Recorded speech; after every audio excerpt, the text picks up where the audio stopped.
Here we are faced with a film in which a cannibal family carves up a bunch of city slickers for dinner and a terrified girl gets hung from a meat hook.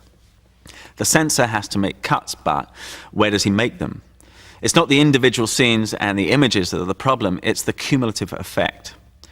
And so begins the long, fraught history between the British Board of Film Classification and the Texas Chainsaw Massacre. Tobe Hooper's 1973 movie assaults the audience with sustained terror. There's no comic release, no Freddy Krueger one-liners, no tuck-me-up-in-bed happy ending. You work at that place? Oh, no. How did you get stuck way out here? I was at the slaughterhouse. From the claustrophobic opening scenes in the van that brings 5 city kids to rural Texas, through our first shocking sight of Leatherface, to the screaming chase finale, the film is relentless, but not bloody.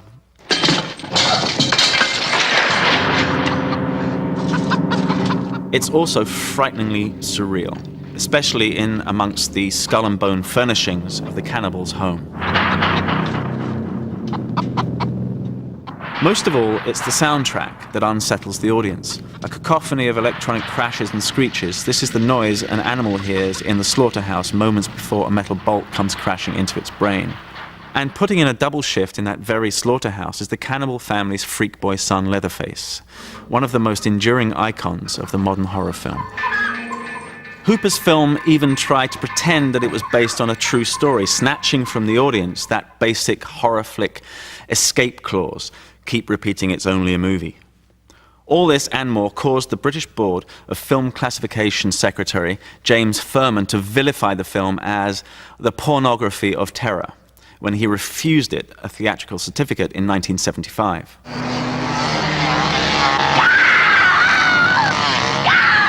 The Texas Chainsaw Massacre remained banned in the UK until Furman retired 23 years later, when the new regime passed it uncut with an 18 certificate.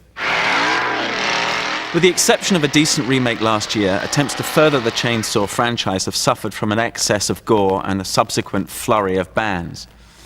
What no one realized was that the more they tried to make the Texas Chainsaw Massacre into a regular horror movie, the less horrific it became. Kurt! Out in the loneliest corners of the Lone Star State, suffering the 100-degree heat of a 1970s summer, Tobe Hooper came up with the only winning formula that matters: original and best.